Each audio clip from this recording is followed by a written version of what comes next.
Shalom Elohim, damai sejahtera kiranya menyertai engkau. Mari kita mengawali pagi ini dengan beribadah, membaca dan merenungkan firman Tuhan. Karena hidup kita adalah datangnya dari Tuhan, oleh sebab itu kita persembahkan untuk kemuliaan nama Tuhan. Sebelumnya mari kita berdoa. Allah yang Maha Kasih, kami bersyukur Tuhan telah memberikan kami kekuatan, telah membangunkan kami. Tuhan memberikan anugerah yang terindah bagi kehidupan kami. Bela rasa Allah sungguh meneguhkan kami dan menyukakan hati kami. Kami akan mendengar firman Tuhan.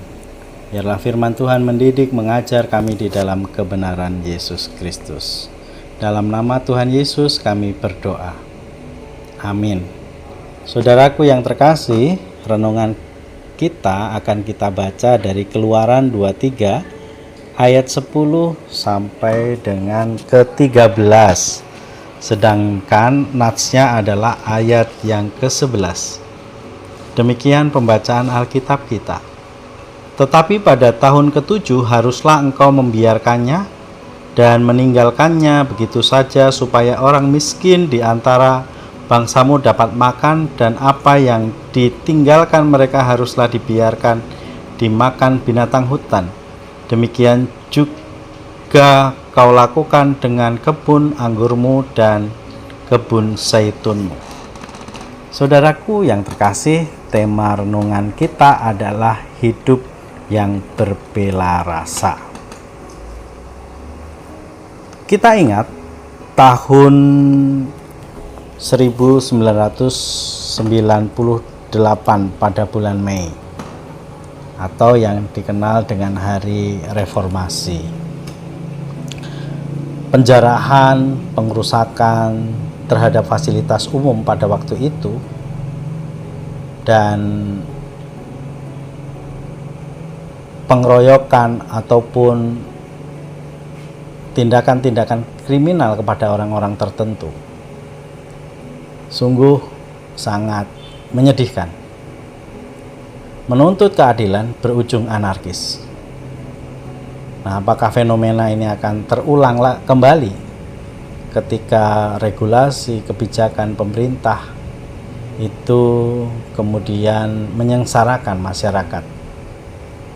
Bapak, Ibu, dan Saudara, ketika keinginan tidak terpenuhi, akhirnya kita menjadi serakah dan egois, hanya memikirkan kebutuhan hidupnya sendiri. Melalui renungan ini kita akan belajar dari Keluaran 23. Umat membaca perihal perayaan pembebasan sebagaimana disampaikan Tuhan kepada Musa. Tuhan ingin mengajarkan agar umat Israel dalam memenuhi kebutuhan hidup mereka tetap memberikan perhatian kepada orang lain dan ciptaan Allah lainnya. Inilah ketetapan Tuhan.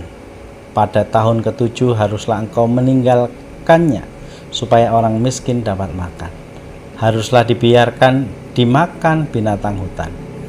Pada hari ke-7 haruslah engkau berhenti supaya lembu dan keledaimu tidak bekerja.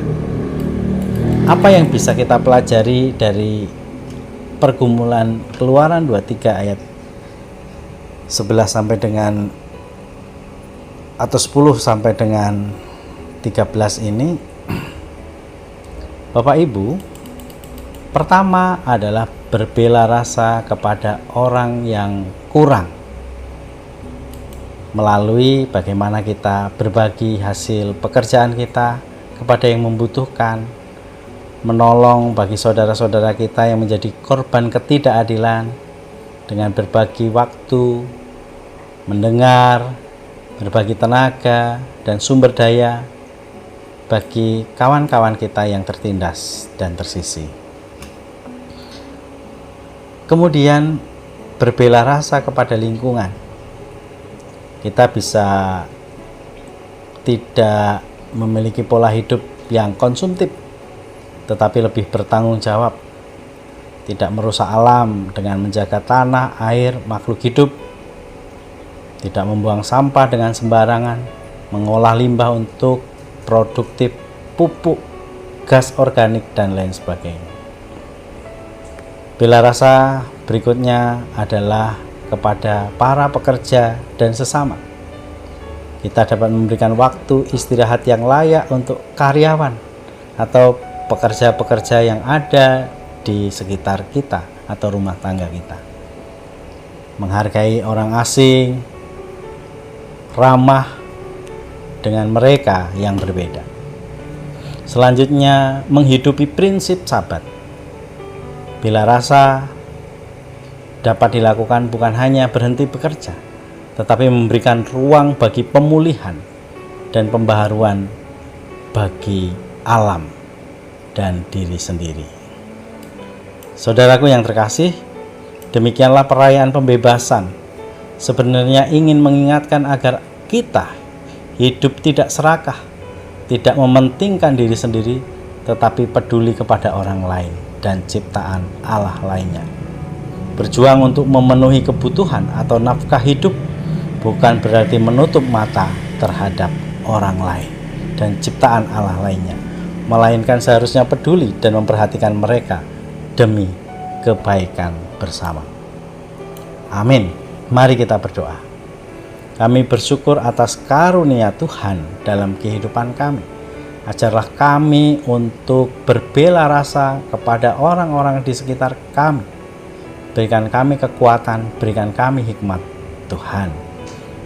Dalam nama Bapa, Putra, dan Roh Kudus. Amin. Selamat pagi, selamat berkarya. Hendaklah kamu berakar di dalam Dia dan dibangun di atas Dia. Hendaklah kamu bertambah teguh dalam iman yang telah diajarkan kepadamu. Dan hendaklah hatimu melimpah dengan syukur. Haleluya, amin.